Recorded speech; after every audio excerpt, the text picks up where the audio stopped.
ಈರುಳ್ಳಿ ಬೋಂಡ, ಗರಿಗರಿಯಾದಂಥ ಈರುಳ್ಳಿ ಬೋಂಡ ಎಷ್ಟು ಕ್ರಿಸ್ಪಿಯಾಗಿ ಎಷ್ಟು ಚೆನ್ನಾಗಿ ಬಂದಿದೆ ನೋಡಿ.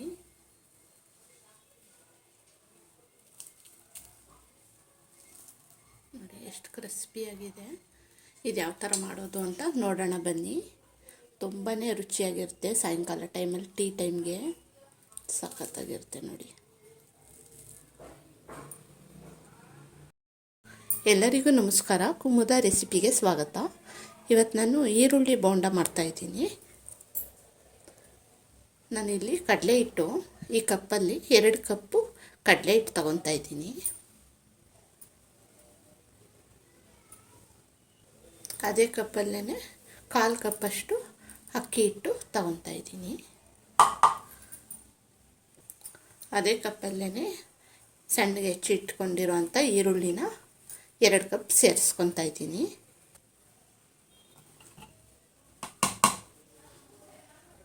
ಖಾರಕ್ಕೆ ಎಷ್ಟು ಬೇಕು ನೋಡಿಕೊಂಡು ಹಸಿಮೆಣಸಿನ್ಕಾಯಿ ಸಣ್ಣಗೆ ಹೆಚ್ಕೊಂಡಿರೋದು,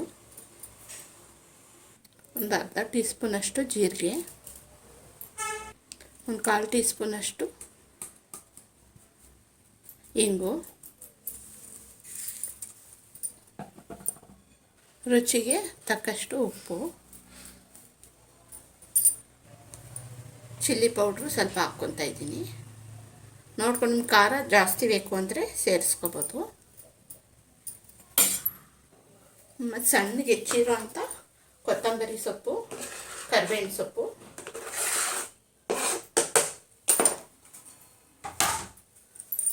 ಈಗ ಕೈನಲ್ಲೇ ಚೆನ್ನಾಗೆಲ್ಲ ಈ ಥರ ಮಿಕ್ಸ್ ಮಾಡ್ಕೊಂಬಿಡೋಣ.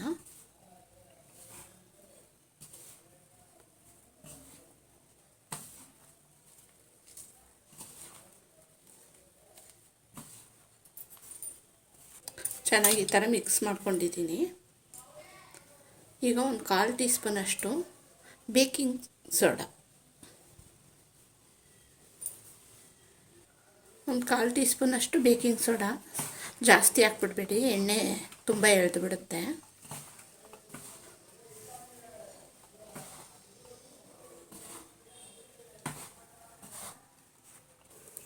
ಕಾದಿರೋ ಎಣ್ಣೆ ಸೇರಿಸ್ತಾ ಇದ್ದೀನಿ.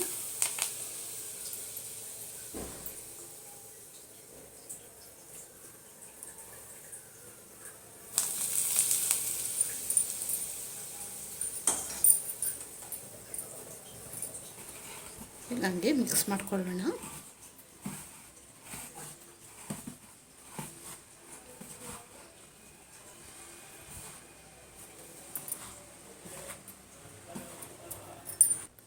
ನೋಡಿ ಈ ಥರ ಚೆನ್ನಾಗಿ ಮಿಕ್ಸ್ ಮಾಡ್ಕೊಂಡಿದ್ದೀನಿ. ಈಗ ಸ್ವಲ್ಪನೇ ನೀರು ಹಾಕ್ಕೊಂಡು ಕಲಿಸ್ಕೊಳ್ಳೋಣ.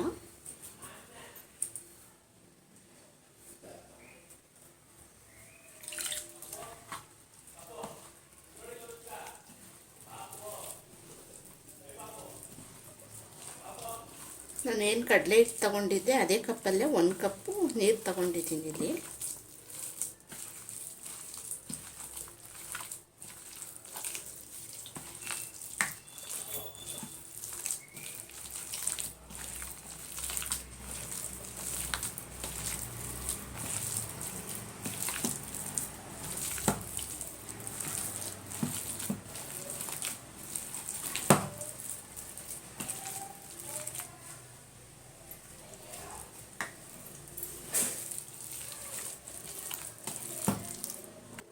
ನೋಡಿ ಹಿಟ್ಟು ಅದಕ್ಕಿದ್ರೆ ಸಾಕು.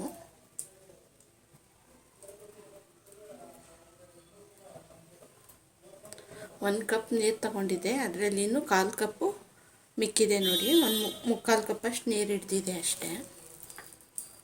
ಉಪ್ಪೆಲ್ಲ ಚೆಕ್ ಮಾಡಿಕೊಂಡು ಬೇಕು ಅಂದರೆ ಸೇರಿಸ್ಕೋಬೋದು.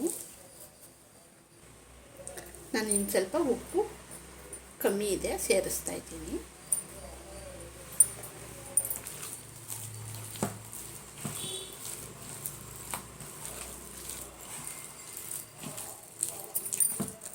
ಎಣ್ಣೆ ಆಲ್ರೆಡಿ ಕಾದಿದೆ.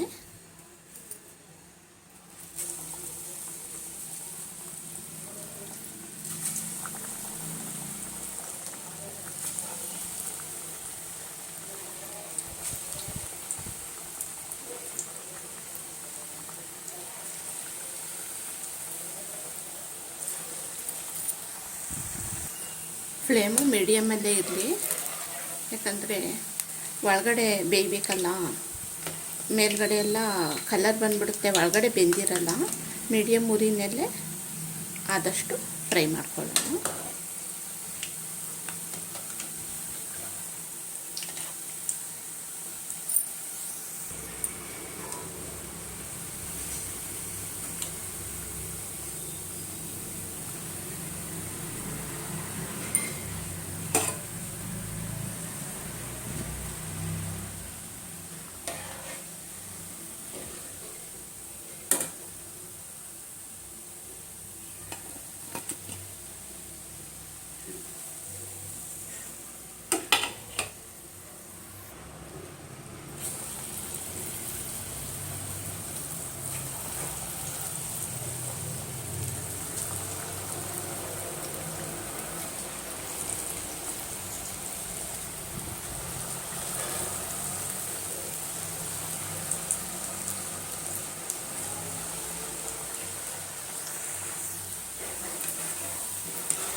ನೋಡಿ ಫ್ರೆಂಡ್ಸ್, ಈರುಳ್ಳಿ ಬೋಂಡ ರೆಡಿಯಾಗಿದೆ. ತುಂಬಾ ರುಚಿಯಾಗಿ ಚೆನ್ನಾಗಿರುತ್ತೆ. ಸಾಯಂಕಾಲ ಟೈಮಲ್ಲಿ ಟೀ ಕಾಫಿಗೆ ಮತ್ತು ಮಧ್ಯಾಹ್ನದಲ್ಲಿ ನೆಂಚ್ಕೊಳ್ಳೋದಕ್ಕೂ ಮಾಡ್ಕೋಬೋದು. ಸೂಪರಾಗಿರುತ್ತೆ. ನೀವು ಈ ಥರ ಟ್ರೈ ಮಾಡಿ. ಈ ನನ್ನ ವಿಡಿಯೋ ಇಷ್ಟ ಆಗಿದ್ದರೆ ಲೈಕ್ ಮಾಡಿ, ಶೇರ್ ಮಾಡಿ, ಸಬ್ಸ್ಕ್ರೈಬ್ ಆಗಿ ನನ್ನ ಚಾನಲ್ಗೆ ಫ್ರೆಂಡ್ಸ್. Thank you.